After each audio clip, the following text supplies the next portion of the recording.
New York থেকে সরাসরি যুক্ত হচ্ছেন আমার সহকর্মী মাহফুজ মিশু।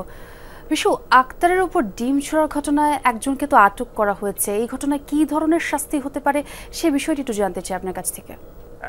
খন্দকার, ধন্যবাদ। আমরা এই বিষয়ে নিউ ইয়র্কের আইনজীবী এবং পুলিশের কর্মকর্তাদের সঙ্গে আমি কথা বলার চেষ্টা করেছি। তারা যেমনটা জানিয়েছে যে এখানে অনেকগুলো ফ্যাক্টর কাজ করছে।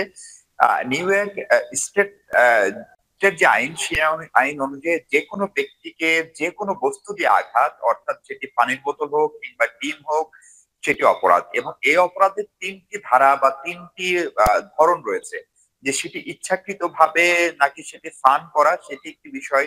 দ্বিতীয় বিষয়টি হচ্ছে এটা কোনোভাবে হেট ক্রাইম বা কারো প্রতি ঘৃণা বা বিদ্বেষ থেকে কিনা, এবং তৃতীয় বিষয় হচ্ছে এটা কোনো বড় খারাপ উদ্দেশ্যে কিনা। ফলে এটি আদালতের এই বিষয়গুলো প্রমাণ করতে হবে।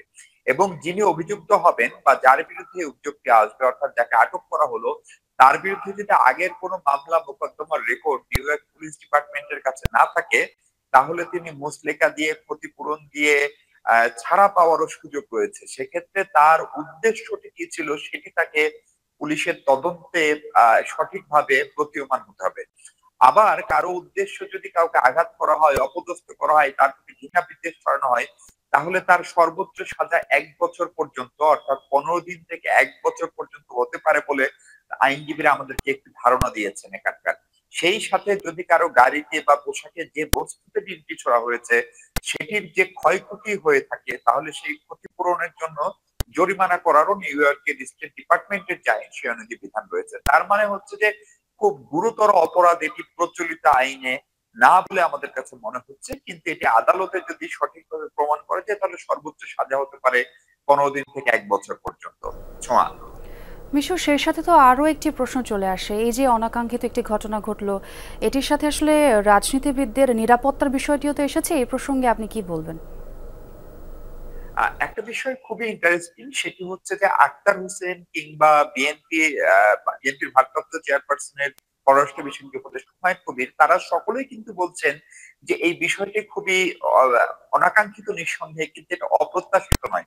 অর্থাৎ এরকম ঘটনা যে ঘটবে সেটি তাদের কারো কাছে খুব বেশি অজানা ছিল না। কারণ এর আগে প্রধান উপদেষ্টা প্রফেসর ইউনূসের লন্ডন সফর, উপদেষ্টা মাহফুজ আলমের নিউ ইয়র্ক সফর, বাংলাদেশের নিউ ইয়র্ক কনসুলেটে হামলার ঘটনা, লন্ডনে মাসুদের উপরে হামলার ঘটনা, এর বাইরে উপদেষ্টা আসিফ নজরুলের প্যারিস সফর, এই সবগুলো ঘটনাই কিন্তু, এমনকি সাম্প্রতিক জাপান সফর এনসিপি নেতাদের, সেখানে কিন্তু এ ধরনের হামলার ঘটনা ঘটেছিল।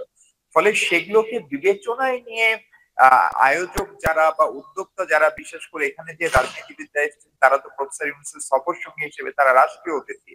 সেই প্রস্তুতি গুলো, সেই প্রিপারেশন গুলো তাদের থাকবে এবং সেই বিষয়ে স্থানীয় পুলিশ প্রশাসন এবং গোয়েন্দা সংস্থাকে অবহিত করবেন, এটি তাদের প্রত্যাশা ছিল। যে কোনো কারণেই হোক সেটি হয়নি, এবং সেটি পররাষ্ট্র মন্ত্রণালয় নিশ্চিতভাবে তদন্ত করে দেখবে বলে প্রধান উপদেষ্টা প্রেস সচিব দাবি করেছেন।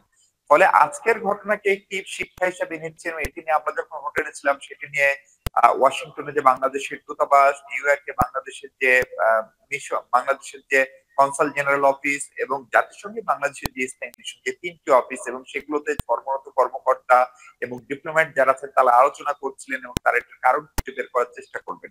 এই 8-9 দিনে কিন্তু প্রধান উপদেষ্টার একদম অফিসিয়াল যে কর্মসূচিগুলো, সেগুলোতে কিন্তু রাজনৈতিক নেতাদের সভাপতি যাওয়ার সুযোগ নেই। কিন্তু সাধারণ পরিষদের অধিবেশন বা যেগুলো বাংলাদেশের কমিউনিটির সাথে প্রোগ্রাম, সেগুলোতে তারা যাবেন। ফলে সেগুলোতে যদি আবার এই ধরনের হামলা হয়, সেটির জন্য কি ধরনের পদক্ষেপ নেবেন সেটি নিয়ে নানা ধরনের আলোচনা চলছে, ধারণা করা হচ্ছে, এবং তারা একটি আমাদের ইঙ্গিত দিচ্ছেন যে তারা এই বিষয়ে আরো খানিকটা যত্নবান হবেন, যে এরকম ঘটনার পুনরাবৃত্তি আর না হয়। ঘটে। মিশু, অনেক ধন্যবাদ আপনাকে, বেশ গুরুত্বপূর্ণ তথ্য জানিয়েছেন।